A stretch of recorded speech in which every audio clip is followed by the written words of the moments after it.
Hi Harry, how you doing? Not bad, mate. How are you? Yeah, really well, thanks. Really well. Thanks so much for having us on.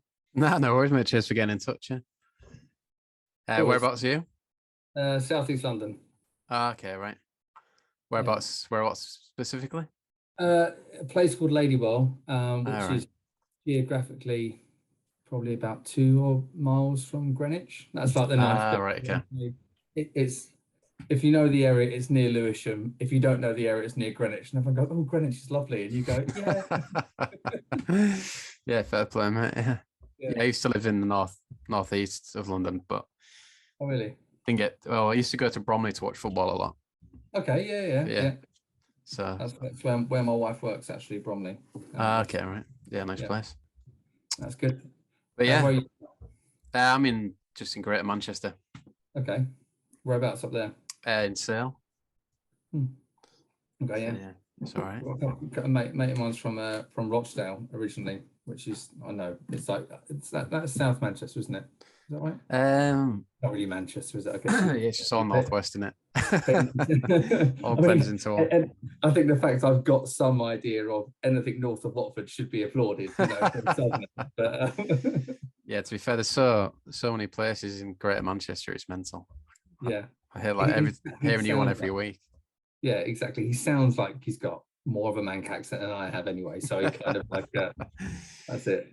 Yeah, Rochdale's proper Lancashire, I think. Yeah, Yeah. more so. Yeah, yeah. I think it's more Lancashire than Manchester, really. Nice. um. So yeah, just reading the stuff you sent me. Like, was it like the London area you kind of grew up in?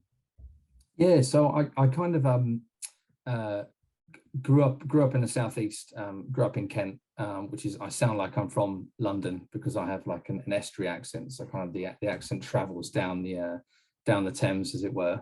But yeah, grew up in Kent, and then kind of was used to come into London a hell of a lot, really. I think got into indie music. I think like everyone I've listened to a few of the podcasts came on. I think Tom from the Paddingtons and even the Eddie Argos one. Everyone always says the Strokes, and it feels like that's like a real common thread across everything. I think that was like the thing that got me into music and then got me into wanting to watch bands was them, and even got me into wearing, I mean, skinny ties and Converse. I think we probably all thought we were like had this unique sense of style, but actually we all just looked the same. So yeah, that was it. Growing up in Kent, there wasn't really much there, so London was really an hour or so on the train to get to at the time. And yeah, that was kind of when I was kind of going into London and kind of immersed in the London scene, really. And then also had a bit when my cousin went to uni in Leeds, so I used to go up there every weekend because I worked in Manchester. I had a Saturday job on Six Music, so I used to basically go up, get the train up there, but I couldn't get back to London, so I'd have to get the Transpennine from Manchester to Leeds because the show finished at 9, and then I'd then basically go out like neck, like just I don't know. I'm thinking it was like pints of gin, and I'm thinking I couldn't do that these days. But I know we used to drink a lot of pre-drink, and then we'd go out basically in Leeds. So I kind of had like a bit of London and a bit of Leeds as well. Okay. So how old are you at this point? So I was probably when I think it was like kicking off in London. I'm 37 now, so I was probably around 17, 18.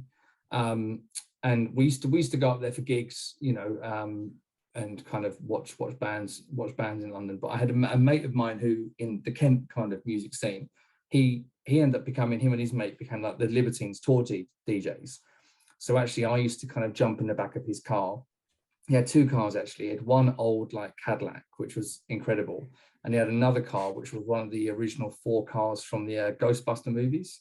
Wow. So he used to basically drive us up to London, and then he would, whenever I think he had like a weekly or monthly residency at Coco as well. So kind of we would go up to London with him a hell of a lot. And I think it was probably about 2003 to 2004, 5 around that time. So I would have been like late teens, early 20s. And that's kind of when we were then, I think everyone just knew everyone back then. Although I wasn't in like from London, I wasn't living there yet. You kind of just you'd have guest lists for everything, and it would like you'd go in somewhere and then you'd bounce off somewhere else. And the thought of going out now at like 11 o'clock scares the hell out of me, because I know I've got to be out with my kids in the morning. But that was it. You'd drive in like late when it was quieter on the roads, and then you'd play, and then you'd just drive home again at 3 or 4 in the morning, get a lift off someone or whatever, or stay over, crash on someone's floor that you just vaguely knew that was doing the guest lists from somewhere.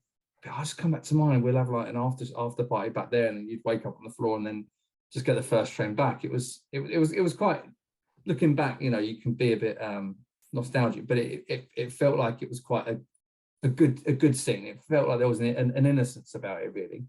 And what about the radio stuff then? Like when did that come in? So I used to, when I was probably about 21, I went to art college and then left art college and wanted to be, I wanted to be a radio presenter. Had this BM up on it. So I remember just getting a job and drinking in this local pub called the Owl and the Pussycat in Shoreditch, which is funny because Phil from the Cazals, I kind of used to loosely know him or know of them back then as well. So we kind of used to drink there. I think it's been sold a couple of times there. But anyway, there was this older fellow in there who shouted on the first time I'd been in there, "Who are you? I'm the only mod allowed in this pub," because I had quite long mod haircut. And I just said, "Who am I? Who the fuck are you?" And then he came over and said, my name's Eddie Pillar. And I said, "Right, okay. Well, my name's James Adkin. Nice to meet you." It was only afterwards when I was there with a couple of colleagues. They went, "Do you know Eddie, who Eddie is?" And I was like, I don't know. I was like 20. He's like, he runs Acid Jazz Records, and Acid Jazz they discovered Jamiroquai, Brand New Heavies, and kind of in like the 90s.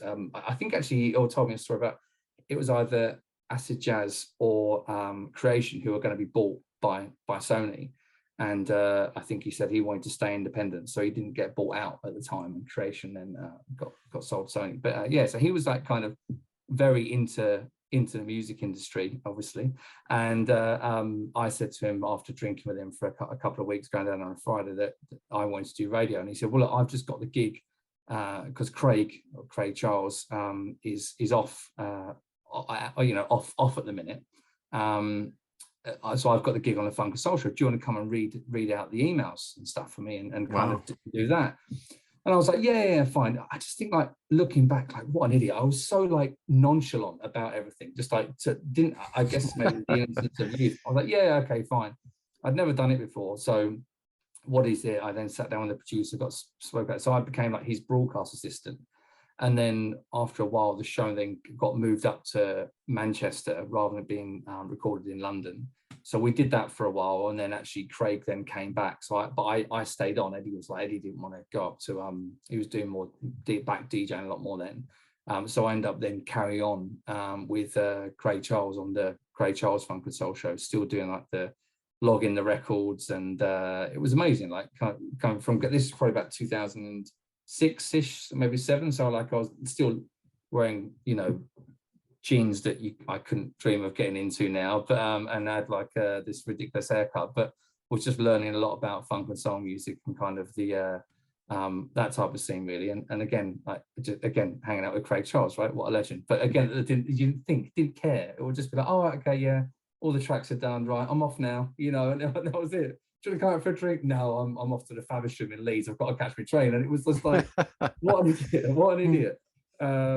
Yeah, so that was really cool to kind of be part of that, and then through Eddie I met some kind of like really like heroes and stuff in music as well. So that was amazing. So where did it end up with the radio stuff then? Like, he's still involved in it and stuff?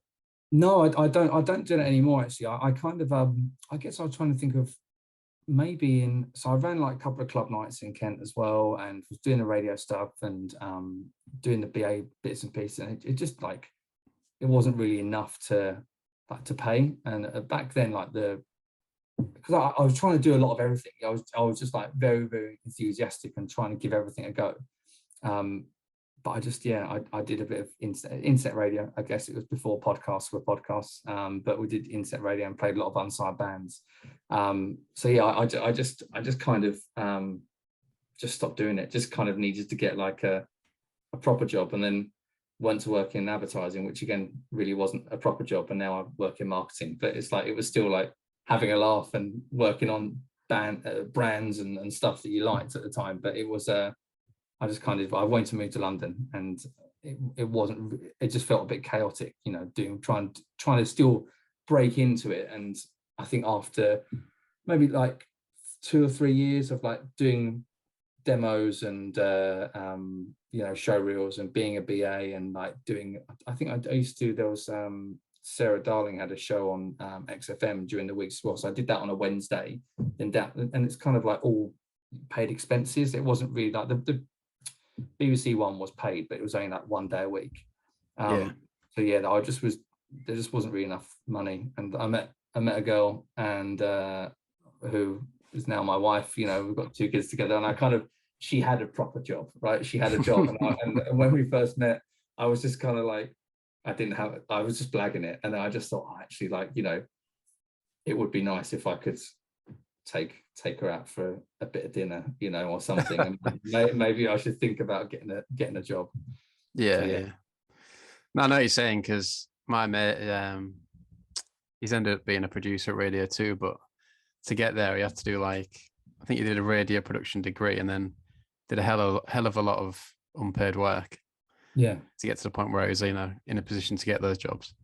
I think after a while, like when you've been going at it, because I guess I was doing like, again, like the DJing a lot and club nights, so pretty since I was like 17, 18. Like after that time of 5 or 6 years of giving everything a go, I was probably in my early 20s by this point. You know, you kind of, and I guess like the kind of, I guess that coincided with like the indie scene petering out a little bit. You know, like it was maybe peaked in 2006, 7 perhaps. Yeah. And after that, it kind of dropped off a little bit, didn't it? I think.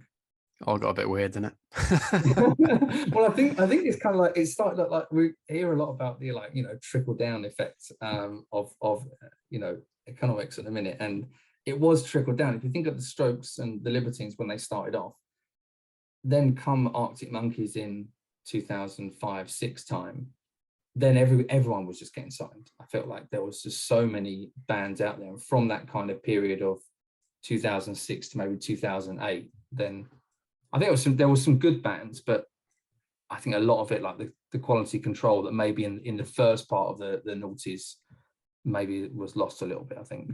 Yeah, for sure.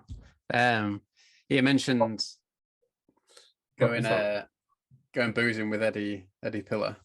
Yeah. And did you have a story about Paul Weller or something? Yeah. So Eddie texted me.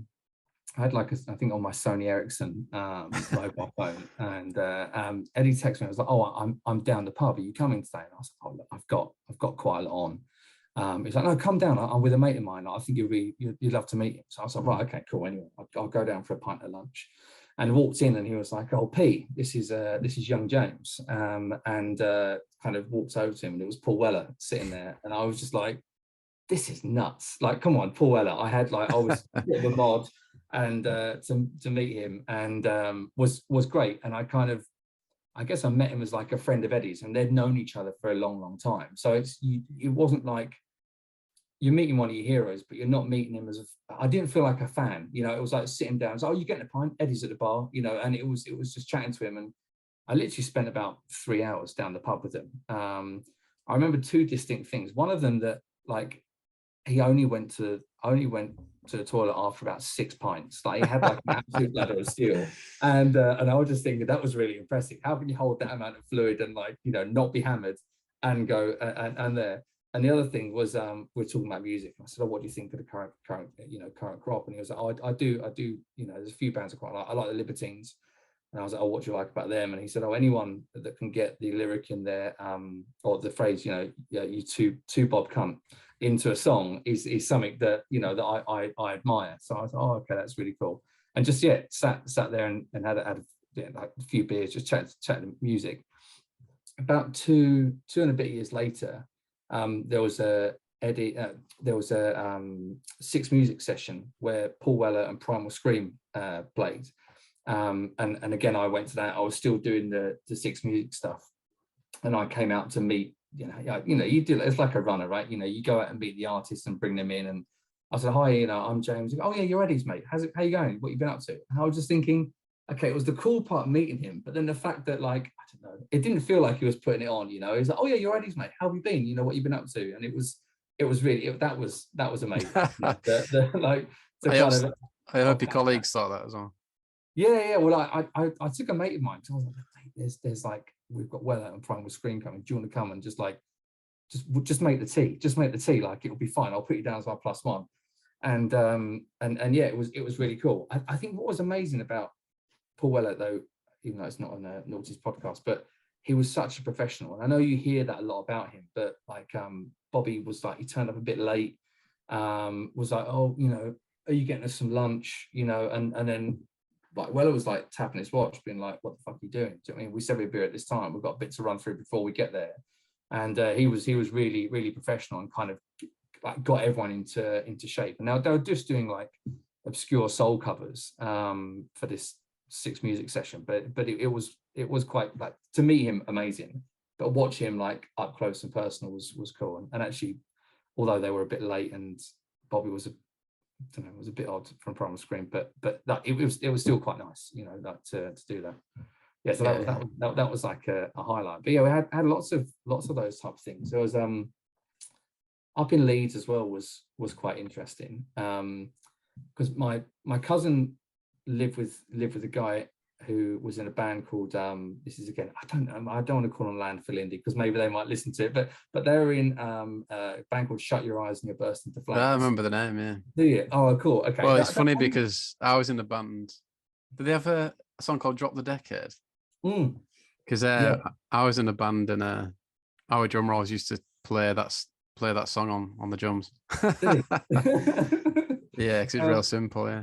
Yeah, it was. So they had that one, and they were signed to Whiskers from Forward Russia. Oh, right, yeah. He had Dance to the Radio was his label. He set up there. So again, I had like the London scene, and was doing a lot of that in lots of different parties down there, and then going up to Leeds as well, which is a completely different scene, but kind of still feeling like you're in the eye of the storm a little bit, because they'd have parties in the basement of this humongous like student house they'd have, and they'd play gigs all over town that we would just go because it was like my cousin's roommate was the guitarist.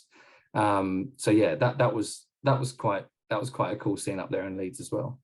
Yes, yeah. I might have to tap you up for their contact details, actually. Yeah, that's fine. Yeah, it's quite interesting to talk to them. Then yeah, you mentioned running your own indie night. Then was that in Kent? Did you say?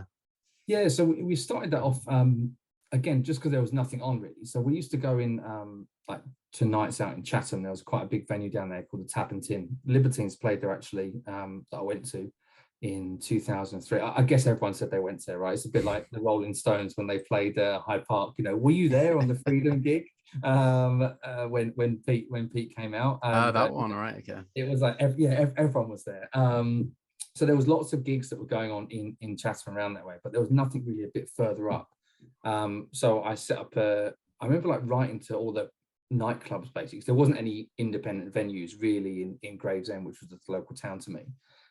So we set up like a unsigned band night, and we ended up doing it in this nightclub that was like a really shady nightclub on the Saturday. It was like really sticky floors, and that they just, I don't know, they just kind of let us do it, on a, and it was had to be on a Sunday night, because on a Friday and Saturday. Sunday night. Yeah, it was a Sunday night, because on a Friday and Saturday they had all their own stuff. They weren't going to open on a Thursday because they couldn't be bothered. And because the cleaners were coming in on a Monday night, it meant that on a Sunday they would basically just like put some of the stuff away, but still it was like not really, it was really sticky floors and the kind of smell of WKD blue in the air as you walk through the doors, and they were kind of like, look, you can have the venue for, I think we managed to blag it and said, look, why don't you take the majority of the bar and I'll take the door cost. And he was like, okay, fine. Well, like, it's if you make some money, then you'll be, good on you, really. So anyway, we did the night there, and actually just, I guess kids, because they maybe had a questionable ID policy, but just people who liked guitar-based music would come out, and we'd get like on a Sunday night maybe like 400 people, coming down to a night. So it was like a nightclub, like one of these old ones, like split over like 2 or 3 floors. So we'd have DJs on one floor, and then maybe like a different type of DJ on one of the other floors, and we'd have bands in the basement because at least we could like control the noise a bit more. And a mate of mine would set up a PA, and then I'd get some of the bands that were doing my unsigned show, my internet radio show. I'd kind of get them, or any of the early demos that I was getting when I was in XFM or on the BBC. They're like, oh, this is quite a cool band. Why don't you write to them? They're looking for gigs.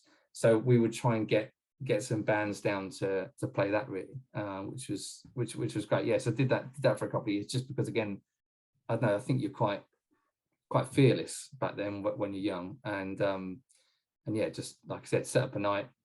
Had some, I don't really say any big bands down there, but again, everyone would come out. It was like once a month on a Sunday night, and then yeah, we'd kind of have just DJ play and play bands. So that was great. Yes, yeah. Yeah, just going back to this Tap and Tin gig then, just interested how, you know, I didn't live in London, but like how you get notified of things like that happening, and like how mad it was to actually try and get in. Well, so we kind of had to be like, we all squeezed in through the fire escape up the back, and because my mate Ross and his friend Dean were like their tour DJs, you know, it was kind of right, okay, yeah. We got the text and said, oh, you know, Libertines are playing tonight. Do you fancy it? You know, and then we're like, you know, fuck it, right, get in the car, get down there and stuff, and everyone had the same idea to try and blag it in and kind of squeeze our way. I kind of remember just like tucked away, like I could broadly see the stage, you know, when they played their gig, but it was just absolutely rammed. Like people were just like waiting in the stairwells and stuff. It was his Freedom gig when he came out of that Pete did that short stint in Pentonville.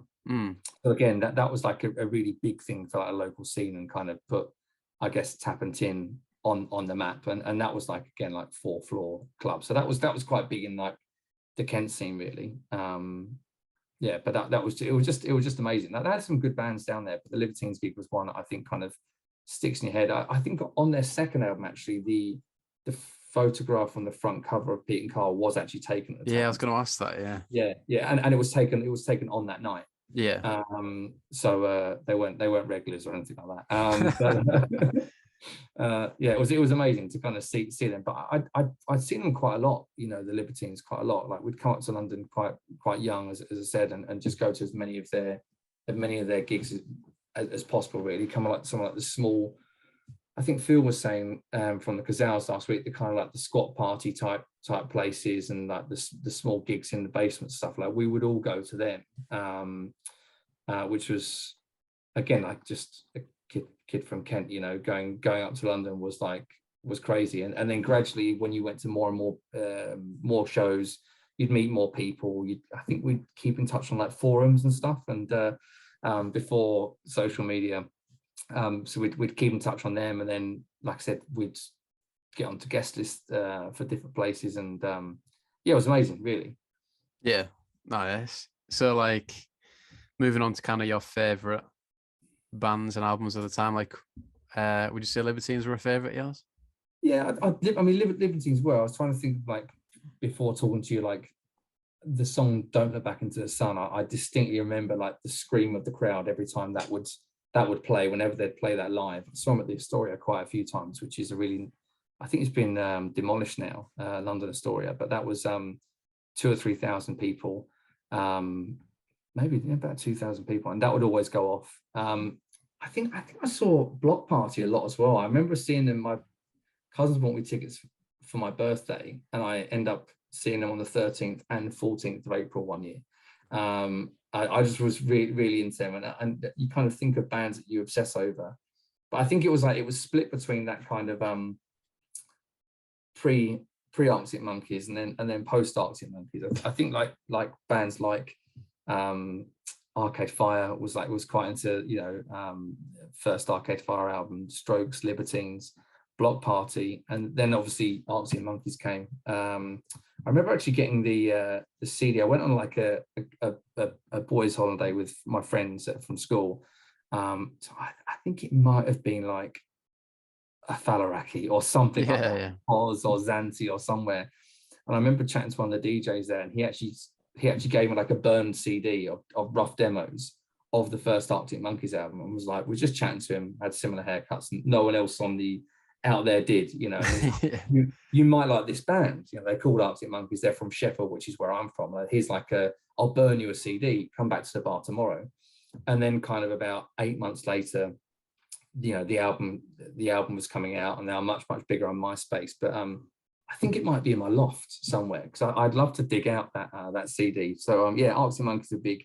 And I think like from 2006 onwards, you had like I don't know, it's more like guilty pleasure status now. Like I think Razorlight, Hot Heat, you know, Good Shoes, those type of bands. Again, like I love listening to them at that time, but I think that's probably the Landfill side of things. And apologies if we've had anyone on the podcast before. But yeah, but the Rakes, we'd see the Rakes quite a lot, obviously, where the podcast gets his name. But but yeah, they were great. Yeah, fair play, mate. Yeah, I feel like we've reached, I don't know if it's because it's like 20 years ago now, but yeah, a lot of that music I would kind of ignore for a long time afterwards.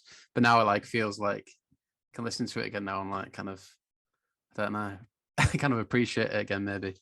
Yeah, I always think like after I've had a few beers, and if I've got a train home and I've got to walk back from the station, I kind of would tend to put that music on. Listening to Baby Shan, like the Baby Shambles' first album, for example. Kilimanjaro was on the other day, and I was like, as I had a few beers, and I was like, kind of walking back to the station, page 37, listening to that, and you do get fond memories.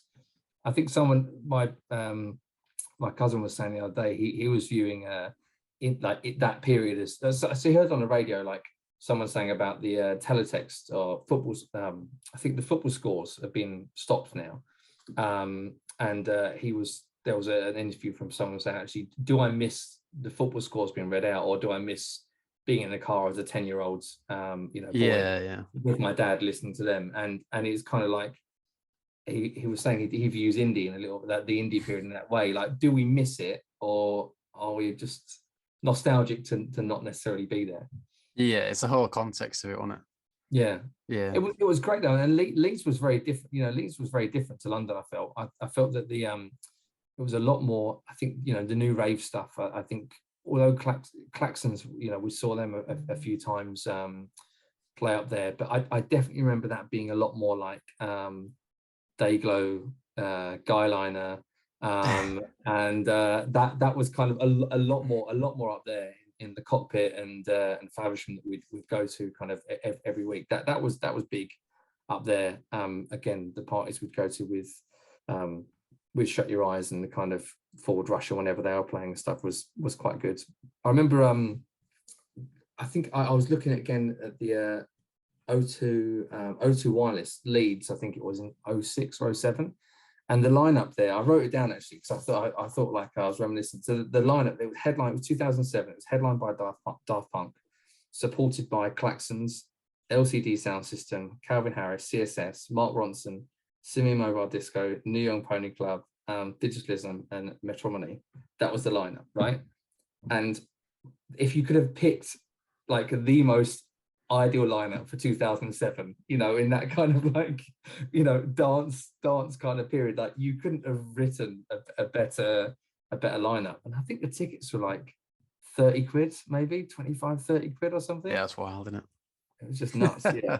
So that was a good, because I was thinking about favorite albums, favorite bands, but also gigs, and that was a big one that stood out. I remember seeing Vampire Weekend as well. Like, you kind of forget about them and not really necessarily linked with that indie sleaze or whatever it is, like having a bit of resurgence. But I remember them coming over from the States and seeing them in, I think, London Astoria too. There was a club night called Young and Lost Club, which they had a club night there, and then they ran a label as well. Sarah and Nadia, I think it was, used to run a label. They'd be good people for you to talk to. Oh, really? Okay. They kind of had, they released stuff like by Noah and the Whale, Vincent and the Villains, Jolene the Jing Jang Jong, you know, those type of bands. They released the early singles from them in, and they also ran a club night. Okay. So there was some they always had like really good bands, had a really good ear, and yeah, we'd go to their club nights quite a lot. So I remember seeing Vampire Weekend in probably like 2007, 8, around that time, like in one of their club nights. And it was like not many people there. Like it wasn't a massive venue, but still, like I remember thinking these were a very, very good band. And it's like to see one of their first UK shows was quite cool. Yeah. Now I was reading like the Meet Me in the Bathroom book. The way that Vampire Weekend get talked about is like they're expected to be the new Strokes, basically, or even maybe bigger. So it's pretty mad, isn't it? Yeah. They were good. They had a lot of good songs, I think. No, that first album was great, I remember. And then yeah. I just have only heard like bits and bobs since, but always been pretty good, yeah.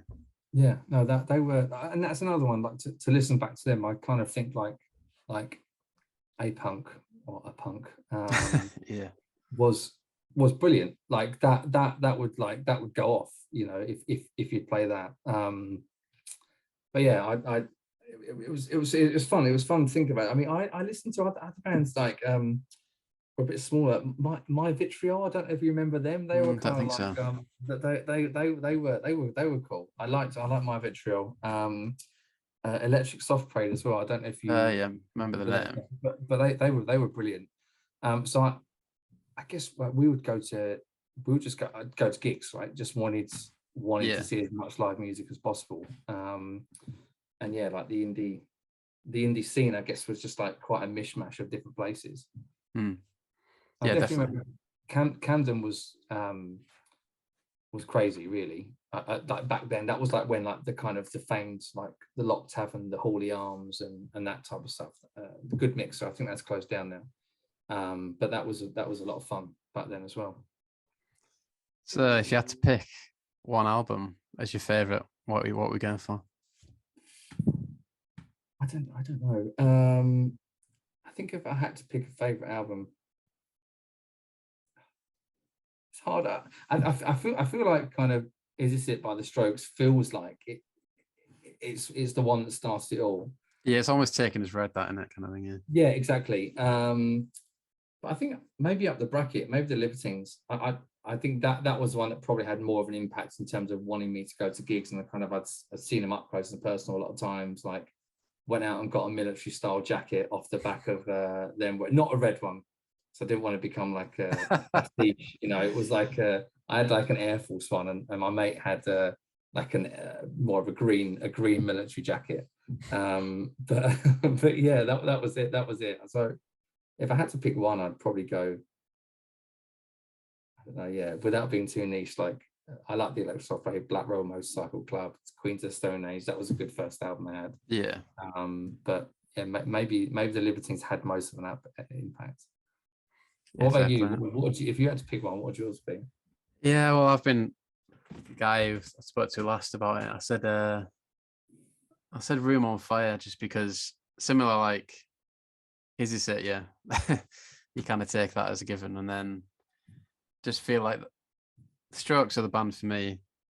It has to be the Strokes, and then I think it would be that album that I'd listen to if I was going to listen to a Strokes album now. Really? It sounds a bit like you're trying to be, I don't know, it sounds a bit like you're trying to be quirky, because it's got this tag of being like, you know, I think it's seen as a bit of a letdown at the time. Yeah, it was kind of there. It was their Be Here Now, wasn't it? Really? But, yeah. But I still think it's great, kind of thing. But maybe I should be a bit more imaginative. I don't know.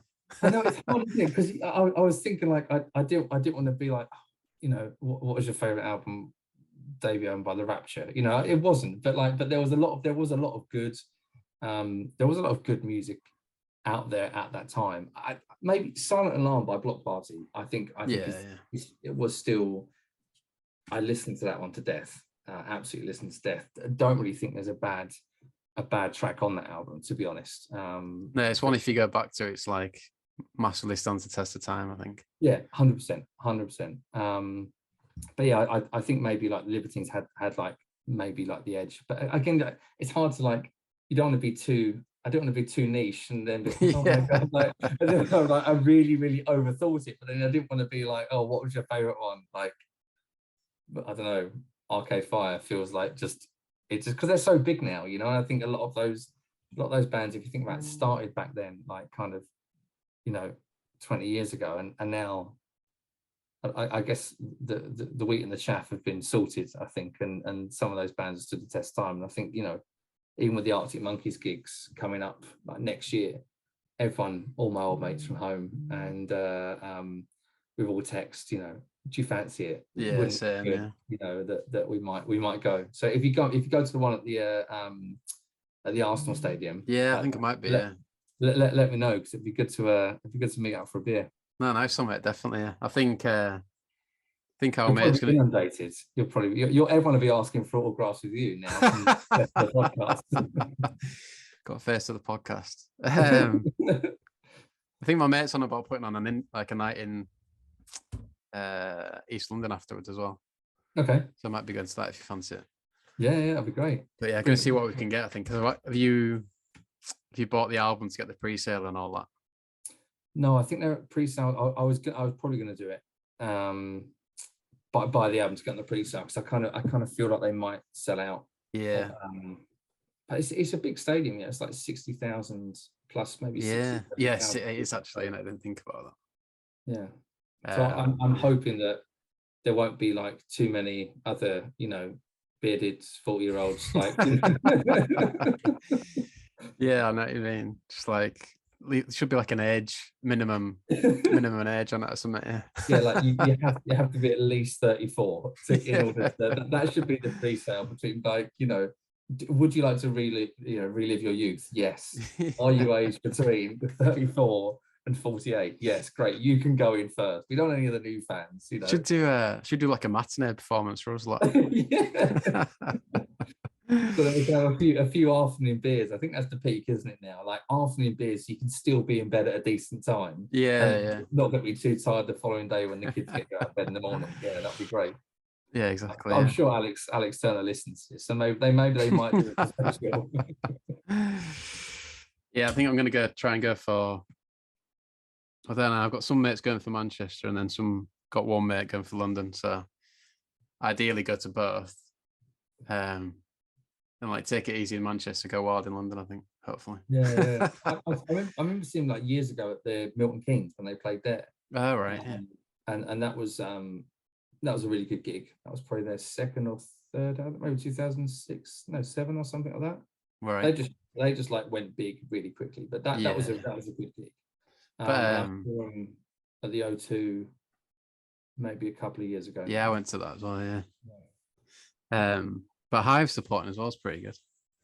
Yeah, exactly. I've still seen, although Pele, isn't it the name? Yeah. The lead singer. I saw some of their live stuff recently, and I think you can only sustain that level of, on your vocal cords for a certain amount of time. But it was a bit worn out, I think, his throat. But again, it'll be a decent.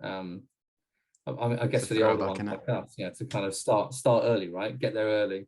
Yeah. Pay the £6.50 price of a pint. Oh God, don't even want to think about that. I know. All right, nice one, mate. Yeah, I'll look up that. Say Sarah and Nadia. I'll see if they're on Instagram. Yeah, it was Young and Lost Club was the name of their record label. Young and Lost, right? And they did a club night label, and I'm sure, like, that was great. That was really good. I'm trying to think of who else might be worth, because you've kind of got quite a. When did you start? Was it a lockdown thing you started doing? Yeah. So I had the idea before, but didn't really know how to go about it. And then when Zoom got introduced, I was like, well, this could work. So yeah, I just went a bit wild for it. Yeah. And what's your story? What's your background? What's my background? Well, in terms of knowing Tom from Paddington's, I'd be both from Hull. Right. But in terms of like doing this stuff, it's just a hobby. Like I have a totally different day job, just working at Manchester Uni in the office. Okay. So yeah, I've got no experience. Well, I did a uni radio show similar to you, like an internet thing. Right. But yeah, just seeing where it goes really. I'm like trying to monetize it a bit now. Like with YouTube and just a little bit on Patreon, see if people go for it. Yeah, I mean, like I said, we all like text, like we all like listen to it, like me and my mates and stuff. And so, have you seen this one? You know, like a mate of mine who was like, I think he really liked the Subways, but he really liked Charlotte from the Subways. I think that was the main one. We're like, oh, she's got, oh, and he was like, oh, I just can't. I'm not quite ready for it yet. But like, but yeah, we all text around. I think it's amazing in terms of the like the people that have been on, and it's really nice to hear like from not just like a fan's point of view, like, you know, at the time we were like living and breathing it and being part of the kind of the scene, as it were, but actually to hear the bands and hear some of the backstories and stuff, I think is really interesting.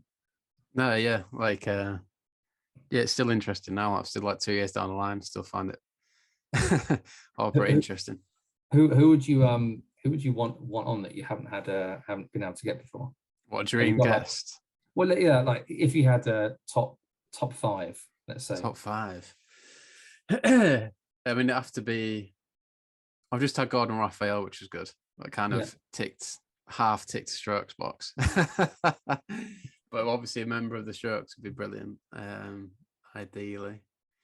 But like there's a few, like like Maximo Park still haven't had. Mystery Jets. Managed to get Hugo from the Maccabees, which is coming out soon. That's really cool. Block Party. I called my son Felix because I was listening to the Maccabees a lot. Really? Yeah, and he's like Hugo's brother is called is Felix. Yeah. It was when my first, I haven't even mentioned the Maccabees, I guess, but that was a bit later. They obviously started around that time. Toothpaste Kisses was a big, you know, everyone used to play the Maccabees first album. But yeah, I was listening to him a lot, and we're going to call him, I think we're going to call him Edward. And then I came home, like my wife was in labor for a hell of a long time, and on the way home I hadn't slept for like 2 or 3 days, and the baby was there with no name. I was listening back to it, and I was just like went on the Wikipedia page. I don't know why. I was just listening. I think it was Pelican I was listening to at the time, and then yeah, just like looked it up, and it was like reading their Wikipedia page like half asleep. So Felix could be a good name. So I texted her and just said, "What about Felix?" Then went to sleep, and then woke up about 2 hours later, just like getting a bit of a power nap, and came back. She's like, "Yeah, I really like it. Where's that come from?" It wasn't on the list, and it was purely because we were both quite sleep deprived, and I was listening to the Maccabees. That's a good one. Yeah, that was a slightly it's different. It's like one of those indie amnesty tweets. Just name my kid after one of the Maccabees. which is not like, you know, it's not that cool. It's not like a mathematical, but it was purely sleep deprived, listening to the album on the way back, and then looking up their Wikipedia page, and then realizing actually I think they went to a school not too far from, obviously because I went through the whole Wikipedia page, right? And they went to like they're South London out there. Yeah, like a nice fee-paying school down the road. Right, did they? Fair enough. Yeah, same as Jamie T actually. Yeah, they went to a school called Allens, which is like a very, very good school in the good school fee-paying one in South London. But Jamie T also went to a private school as well. But again, like when he speaks, it doesn't. Yeah, you wouldn't think it, would you? No, but it wouldn't. I don't know. Again, I loved all the Jamie T stuff, but it's not. When I heard that, it kind of took the gloss off it a little bit, because I was thinking. I mean, I don't know for sure, but someone mentioned when I said, "Oh, I think the Maccabees all went to a private school." He went, "Oh yeah, so did Jamie T," you know, and then suddenly it was like, oh, the man of the people type thing. Yeah, you know, was a bit lost by it.